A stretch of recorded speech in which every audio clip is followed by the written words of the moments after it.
There's a few video games out there that bring me to my knees with crushing difficulty, yet I keep coming back to play them time and time again because they're so much fun. Games like Einhander, Ikaruga, Gradius 5, and this one, the grandfather of them all, ROBOTRON 2084. Designed by the legendary Eugene Jarvis in the early 1980s, this game is a true arcade classic and remains one of the best video games ever made.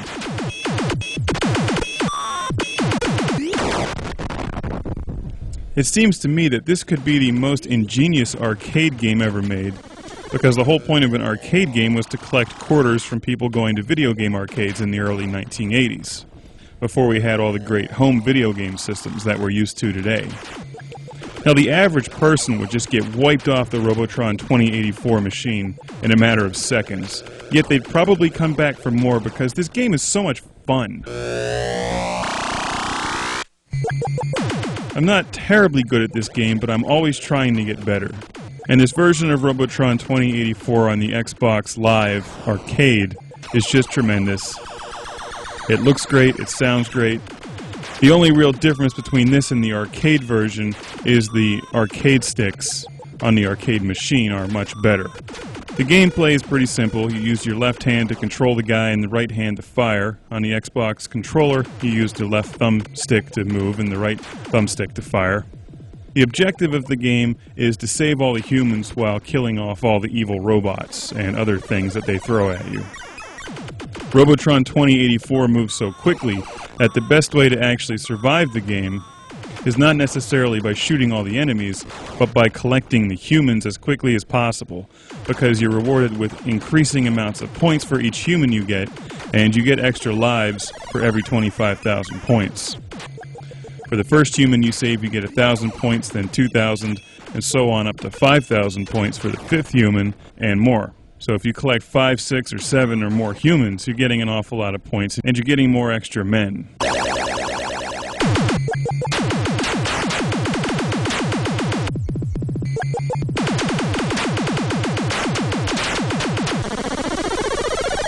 And the big green hulking droids can't be destroyed. They just walk around and kill the humans.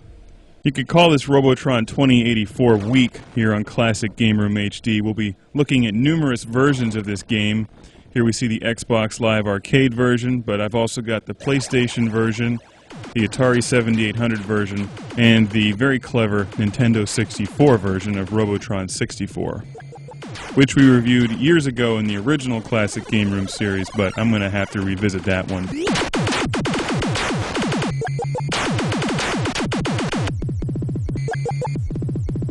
If you like fast-paced, difficult video games, if you have a grudge against robots or giant brain-like things, and if we look at the fact that the world is sinking into an abysmal pit of oblivion, then there's a good chance that the year 2084 will look like this, and that if you're good at Robotron 2084, you may have a better chance of surviving until the year 2085, when everything will suddenly get a lot better and we'll all be living in the land of make-believe with My Little Ponies and snorks.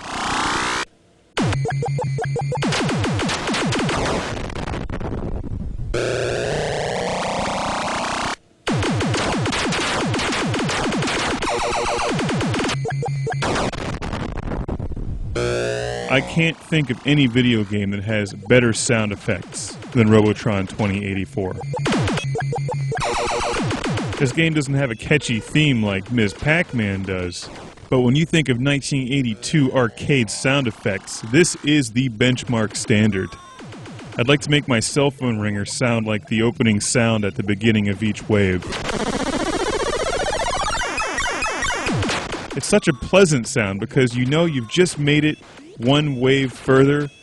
Therefore, you've made progress in the game, and you're just that much closer to being incinerated by the enclosing mass of evil robots. And that's something that should make you feel good. Seriously, this game is tremendous. It's easy to find. It's on pretty much every game platform imaginable. Play the demo on Xbox Live if you don't want to pay the money for it. It's just terrific. And since we know that the year 2084 looks like this, the year 2085 will be happy with rainbows and flowers. The year 2086 could possibly be a real mess.